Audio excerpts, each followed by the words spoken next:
SER Podcast. Ucrania asegura haber derribado 13 drones explosivos con los que Rusia quería volver a atacar esta tarde su territorio. De hecho, en estas últimas horas las sirenas antiaéreas han vuelto a sonar durante la tarde en Kiev, en la capital, que Rusia ha golpeado hoy con dureza por primera vez en meses.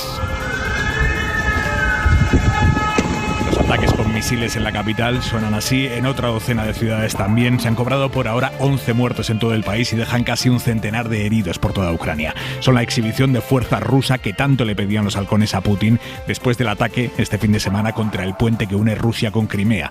El presidente ruso responde a ese sabotaje y promete que la oleada de misiles de hoy no será la última si Ucrania sigue atacando sus infraestructuras. Ahora mismo lo ampliamos. Antes, el tiempo. Jordi Carbón. Buenas tardes. En breve desaparecerán la mayor parte de chubascos de la península, pero cuidado porque de madrugada las tormentas van a ganar intensidad en el Mediterráneo. Especial atención en Murcia, pero sobre todo en la Comunidad Valenciana, sur de Tarragona, así como en Baleares. Tormentas con marcada severidad, riesgo de aguaceros, por lluvia torrencial, también de fuertes rachas de viento, incluso de algunas mangas marinas. Después, a partir de mediodía, irán desapareciendo, pero se formarán nuevas tormentas en los sistemas montañosos de la península. Igualmente, en la mayor parte del país, el martes va a ser soleado, con fresco a primeras horas, ambiente agradable durante la tarde. Hay media hora 25 deportes. Jesús Gallego, buenas tardes. Buenas tardes. El Atlético de Madrid ha hecho oficial hoy la compra de Antoine Griezmann al Barcelona. Será rojiblanco hasta el año 2026. Y recordamos que estamos en previa de una jornada de Champions. Mañana juega el Sevilla en Alemania con el Borussia Dortmund y mañana se juega el Shakhtar Real Madrid, partido que se disputa en Varsovia. Hoy los jugadores del Shakhtar desayunaron pendientes del bombardeo de Kiev, donde muchos de ellos tienen a sus familias. Empieza ahora 25.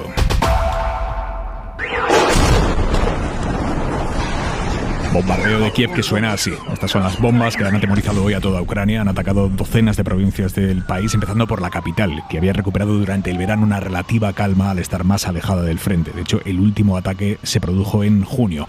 Hasta hoy, cuando al menos 7 misiles han caído en distintos puntos del centro, en una zona universitaria, en parques, objetivos civiles, por tanto, aunque también infraestructuras de suministro energético. De ahí que la oleada de ataques haya dejado 15 provincias con problemas en el suministro eléctrico y, por si había dudas, Putin ha amenazado con más ataques si se repite algo parecido a lo que pasó el fin de semana con el puente de Kerch. Zelensky acusa a Rusia de ser un estado terrorista. Ángel Villascusa, buenas tardes. Buenas tardes. Sí, 11 ciudades de todo el país han sido bombardeadas por Rusia, entre ellas la capital Kiev por primera vez desde el mes de junio. Según Ucrania, en total 84 misiles y una docena de drones kamikaze explosivos han impactado contra objetivos civiles.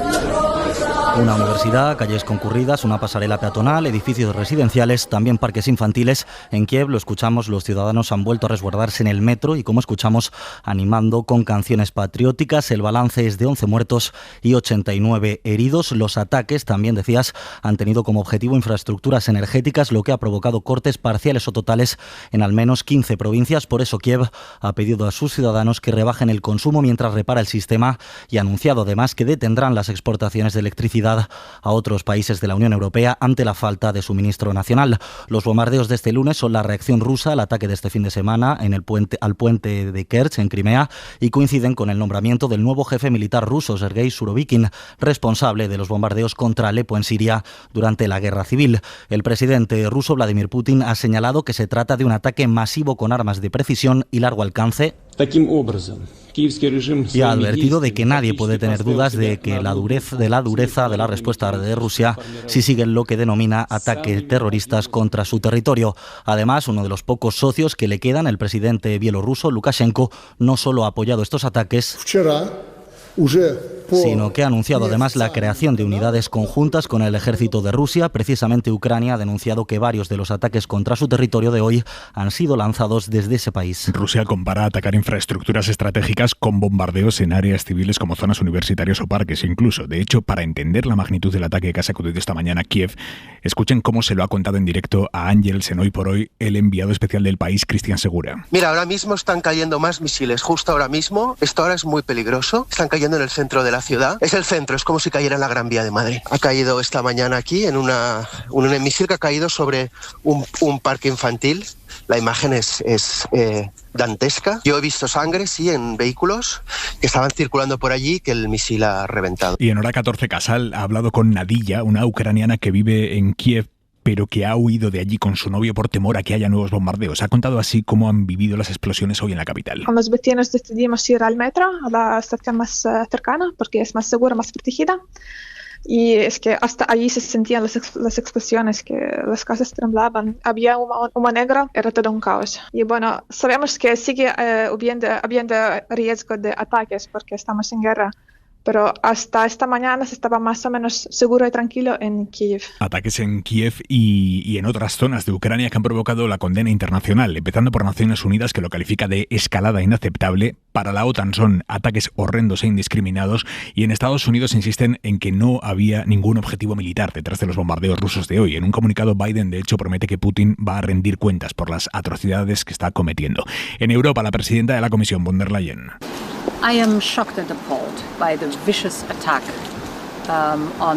Dice que está conmocionada y horrorizada por el feroz ataque ruso y exige que los responsables rindan cuentas. Mañana reunión del G7, lo ha pedido Zelensky tras estos ataques. Aquí en España, Gobierno y Partido Popular acercan posiciones para un acuerdo sobre la renovación del Consejo General del Poder Judicial, que lleva casi 4 años caducado, en gran medida por el bloqueo de un PP al que no le interesaba renovar, pero al que este asunto le empieza a quemar en las manos. Ha hecho falta que dimitiera anoche el presidente del Consejo y del Supremo, Carlos Lesmes, para que hoy, en una reunión de 3 horas, el presidente Pedro Sánchez y el líder del PP, Alberto Núñez Feijóo, hayan decidido negociar para desatascar esa situación. Se abre, por tanto, ahora un periodo de negociaciones más técnicas, cuestión de días, confían las partes. Por tanto, desde esta base nos comprometemos a negociar, ojalá, en serio, ahora ya, en serio, para lo antes posible tener un acuerdo y superar esta crisis que está sufriendo uno de los 3 poderes del Estado, como es el Poder Judicial. El ministro Félix Bolaños es el negociador por parte del Gobierno y Esteban González Pons lo es por parte del PP. De la reunión lo único que ha salido es la voluntad, el intento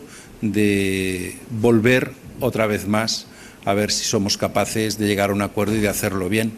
Nos hemos dado una última oportunidad. Todo aquel que en esta vida haya tenido una pareja y se haya dado alguna vez una última oportunidad sabe de lo que estamos hablando. A jugar al todo o nada. Y todo el que ha tenido una pareja sabe que también en estas cosas siempre hay cesiones. Y aunque Feijóo ha vuelto a pedir antes de la reunión un cambio en el sistema de elección de los jueces, ha sido llamativo que después del encuentro ni el negociador del PP ni el del Gobierno hayan hecho demasiado énfasis en el asunto del cambio del sistema de elección de los jueces. El Gobierno siempre ha dicho que no contempla ese cambio del sistema de elección, que está bien como está. Hoy el PP ha dejado de hacer hincapié público en ello. Mariela Rubio. Así es, ninguno de los actores, ni Gobierno ni PP, incidían en sus comparecencias en el que hasta ahora ha sido el escollo principal, cambiar el sistema de elección de los vocales. Y pese a que Feijóo esta misma mañana lo consideraba un requisito mínimo, y es que en un plazo de 6 meses hagamos una propuesta de ley. Tras la reunión, ni Bolaños ni Esteban González Pons han puesto el acento en esta diferencia. Así respondían preguntados sobre si se habían acercado posiciones en este asunto. El sistema de elección pues es un asunto que ustedes conocen, cuáles las distintas posiciones. Yo les he dicho las intenciones con las que nosotros vamos a esa negociación. Déjenos que empecemos a negociar para ver qué acepta el Gobierno y qué no. El Gobierno siempre ha dejado claro que esta opción no está encima de la mesa, pero hoy ambas partes y el PP en particular han querido poner el acento en la voluntad de acuerdo y en el optimismo con el que se afronta esta nueva negociación, en la que en realidad no ha habido más acuerdos concretos que el de negociar de manera conjunta la renovación del Poder Judicial y el TC, algo que venía reclamando el PP y que en caso de que salga adelante permitirá a los de Feijóo obtener una mayor presencia en el Constitucional. 19 años de cárcel pide la Fiscalía para Eduardo Zaplana, que se sentará por primera vez en el banquillo por el llamado caso Erial. Isabel Villar. Por supuestamente cobrar más de 10 millones de euros en comisiones tras adjudicar de forma amañada parques eólicos y concesiones de ITV en la Comunitat Valenciana. La jueza ha decretado la apertura de juicio oral y acusa al expresidente de hasta 6 delitos por corrupción. La Fiscalía Anticorrupción tiene claro que el exdirigente popular formó un núcleo de personas cercanas a él con la finalidad de obtener beneficios ilícitos, aseguran, gracias a su posición posición institucional. En el banquillo se sentará otro expresidente de la Generalitat, José Luis Olivas. Zaplana mantiene que en el juicio se demostrará que es inocente. Y a la Fiscalía precisamente se remite el ministro del Interior, Grande Marlaska, cuando le han preguntado hoy por la canción que sonó este fin de semana en el festival organizado por Vox, una canción que incluía la frase «Vamos a volver al 36», en referencia al año del golpe de Estado con el que empezó la Guerra Civil. La Asociación para la Recuperación de la Memoria Histórica ha pedido a la Fiscalía que investigue un posible delito de odio. Dejemos que lo diga la Fiscalía, está en manos de la Fiscalía, pero desde luego me parecen absolutamente peligrosas. No quiero hacer una calificación si es o no de delito de odio. A mi forma de ver está muy cercano, es decir, y esas líneas rojas no deben de pasarse. Pero esto es lo que opina Grande Marlaska. Y una noticia de hace unos minutos, la familia de José Antonio Primo de Rivera pide la exhumación y el traslado de sus restos desde el Valle de los Caídos antes de que la recién aprobada Ley de Memoria Democrática les permita a las autoridades el proceso por su cuenta, iniciar ese proceso por su cuenta. O sea que la familia lo que hace es adelantarse. Adela Molina, buenas tardes.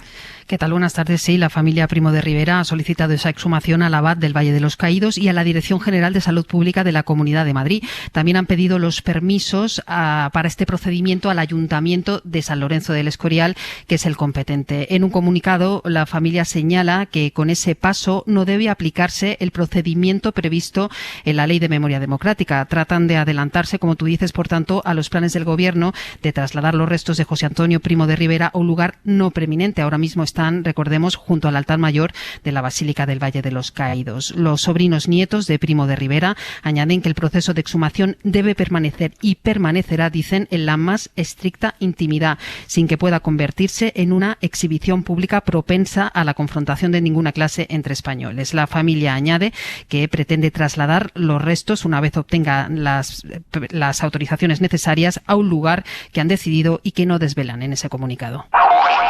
Un tribunal militar ha archivado hoy definitivamente la causa abierta por uno de los peores accidentes militares de la historia del ejército. Ocurrió hace casi 12 años en Hoyo de Manzanares, en Madrid.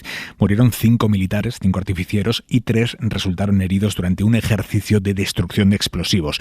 Los heridos siempre han sostenido que aquellos explosivos que estaban usando eran lo que se llama munición caducada, que no se tendría que haber usado, y que ellos no hicieron nada mal. Ahora, en un auto al que ha tenido acceso El País, el tribunal reconoce que la explosión se debió a un imprevisible accidente en el que no hubo negligencia, aunque sí recomienda al Ministerio de Defensa que indemnice a las víctimas. Hemos hablado con una de ellas, un teniente que quedó prácticamente ciego en ese accidente. Javier Bañuelos. Es el teniente de Infantería de la Marina, José Candón. Fue uno de los 3 TEDx militares que resultaron heridos aquel día tras la explosión de varias minas en la Academia de Hoyo de Manzanares. Perdí el ojo derecho, parte del oído derecho, casi toda la cara derecha desfigurada, apenas tengo visión en el ojo izquierdo, amputaciones de un dedo. 11 años después, un tribunal militar reconoce que les obligaron a utilizar explosivos caducados, pero en el auto al que ha tenido acceso la SER, la justicia militar archiva definitivamente este caso porque entiende que fue un accidente imprevisible en el que no hubo negligencia y que de haber un delito ha prescrito. Más que un carpetazo, ha sido un portazo en los morros, ¿no? Porque deja sin investigar un montón de asuntos. Si entregan munición inútil y en mal estado, los intervinientes aquella mañana no fueron los causantes de la explosión, ¿qué produjo la explosión? El tribunal recomienda al Ministerio de Defensa que indemnice a estas víctimas, pero desde el departamento de Margarita Robles nos dicen que de momento no tienen nada que comentar sobre este tema. Hora 25. Aimar Bretos. Para mí la salud mental es cómo nos sentimos con nuestras emociones, con nosotros mismos, y yo creo que es algo muy importante. No te preocupes, te vas a recuperar, pero para que eso suceda tienes que pedir ayuda, tienes que hablar, no se va a solucionar solo. Sensación de soledad, de estar súper triste, de decir cómo me ha pasado esto, ¿no? Me lo voy comiendo todo para mí, me lo como hasta que peto. No solimos oírlos a ellos, no solimos oírles a los niños cuando hablamos de salud mental, y eso que según UNICEF el 15% de los adolescentes tiene síntomas de depresión graves o moderadamente graves. En el Día Mundial de la Salud Mental hemos hablado con las unidades de psiquiatría del Hospital Niño Jesús y La Paz en Madrid para que nos expliquen qué hay detrás de este repunte de casos en menores. Elisa Muñoz. María tiene 14 años y sufre anorexia. En marzo sus padres notaron que apenas comía y en un restaurante saltaron todas las alarmas. A ella le encanta el sushi y pedimos sushi y ni siquiera probó un pequeño trocito de sushi. Entonces ya dijimos, bueno, esto pasa algo muy gordo. Desde hace más de un mes, María está ingresada en el Hospital Infantil Niño Jesús. En la unidad de psiquiatría de este centro han notado un importante incremento de trastornos de niños y adolescentes. La atención a urgencias de nuestro hospital se incrementó en 2021 en un 105% más que antes de la pandemia. Y aunque ya previamente a esta habíamos notado una tendencia al alza, no cabe duda que la pandemia catalizó ese avance, siendo mucho más abrupto de lo esperado. Habla la doctora Mar Falla, jefa de psiquiatría del hospital, que explica que la pandemia ha supuesto una combinación de factores de riesgo, como el miedo, la incertidumbre, los duelos por seres queridos, el aislamiento social, el consumo excesivo de redes sociales, que se suman además a familias preocupadas y en algunos casos con problemas económicos. Pero además de la pandemia, hay otras causas derivadas del estilo de vida actual, como apunta la doctora Arantxa Ruiz, del Hospital La Paz. La vida está más centrada en el individuo y menos en las relaciones, y el ser humano necesita del apoyo de los demás. Las dificultades también para la conciliación, ¿no?, de la vida laboral con la vida familiar, el aumento de la exigencia, por ejemplo, a nivel académico. La madre de María se reconoce en alguno de esos puntos. Mi hija llevaba tiempo pidiéndonos ayuda psicológica y la verdad es que tenemos 3 hijas, los 2 trabajamos, entre que si extraescolares para arriba, extraescolares para abajo y tal, y que tampoco la veíamos tan mal, pues no la llevamos. La doctora Falla hace un último apunte. Debemos reflexionar acerca de los estilos de crianza, la pérdida de valores, la búsqueda de la inmediatez, la intolerancia a la frustración, junto a la tendencia a psiquiatrizar o psicologizar cualquier malestar emocional. Afortunadamente, tras ese repunte, también está el hecho de que los jóvenes cada vez hablan con mayor libertad sobre sus problemas de salud mental y que cuanto antes se detecten, mejor pronóstico tendrán. Pues lo que dicen los jóvenes y el análisis sobre este problema creciente lo pueden consultar ampliado en cadenaser.com. Y para pedir ayuda precisamente, recuerden que desde hace casi medio año está en marcha el 024, el teléfono de atención al suicidio. Teresa Rubio. Balance de 5 meses del 024, el teléfono de atención al suicidio. 55.000 llamadas atendidas en estos 5 meses, en torno a 2.000 llamadas que se han derivado a los servicios de emergencia 112 y en torno a 1.000 intervenciones en suicidios de alto riesgo o suicidios en curso. Desde hoy Twitter se ha sumado a la lucha. Cuando alguien entra en esta red social y pone una búsqueda de suicidio, salta una alerta sobre el teléfono 024 y la página web del Ministerio de Sanidad. Además, el Ministerio de Universidades va a poner en marcha una macroencuesta sobre salud mental entre los estudiantes. Hora 25. Aimar Bretos. En el sendero de mi vida triste hallé una flor y apenas su perfume delicioso me embriagó.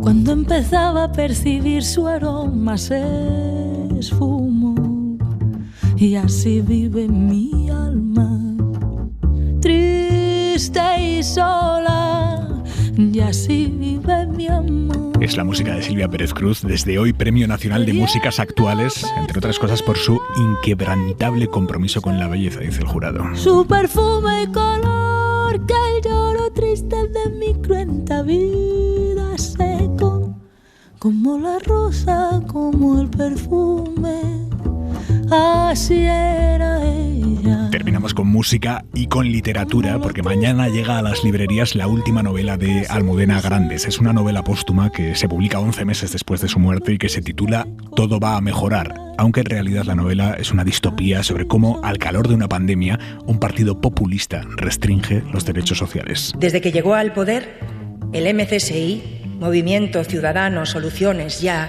había utilizado la televisión como escaparate de una de sus grandes promesas electorales: libertad ilimitada para elegir.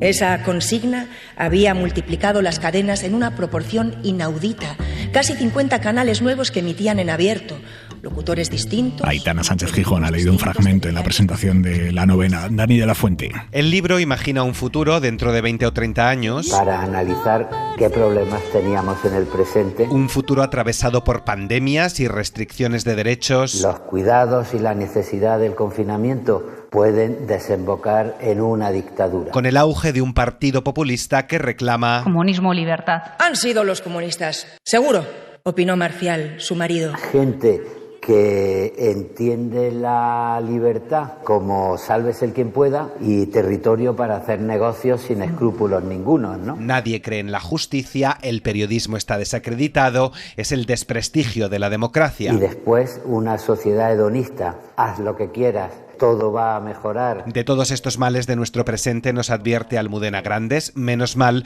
que en sus novelas hay siempre resistencia. Intento vitalista, esperanzador de que las cosas pueden cambiar. Todo va a mejorar, se publica mañana, la ha presentado hoy Luis García Montero en la Biblioteca Nacional, que va a albergar todo el legado de la escritora para su estudio y conservación.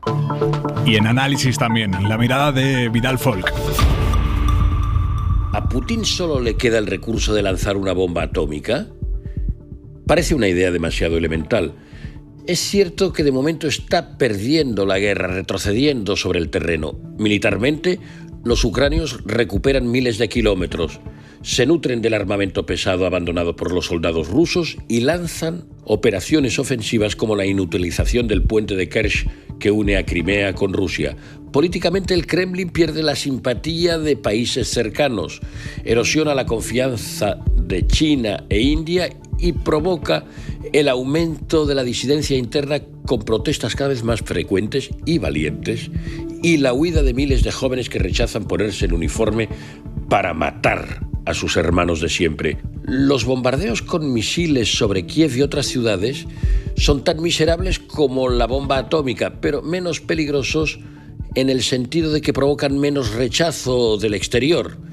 Son una palanca que escandaliza menos, está más normalizada. ¿Quién inventó esta táctica de disparar masivamente contra los civiles como maniobra traicionera e inhumana para doblegar a los militares? Fue el general Franco, quien en noviembre del 36 ordenó a la aviación alemana y a la italiana bombardear Madrid. Fue la Legión Cóndor, la fuerza aérea nazi, que alfombró Guernica en abril del 37. Fueron aviones de Mussolini los que destrozaron manzanas del ensanche barcelonés en marzo del 38. Esa es la estela donde se inscribe Putin. Suscríbete a Hora 25. Todos los episodios y contenidos adicionales en la app de Cadena SER y en nuestros canales de Apple Podcast, Spotify, iVoox, Google Podcast y YouTube.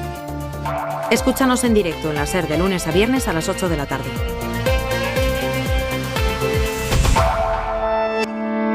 Cadena SER. La radio.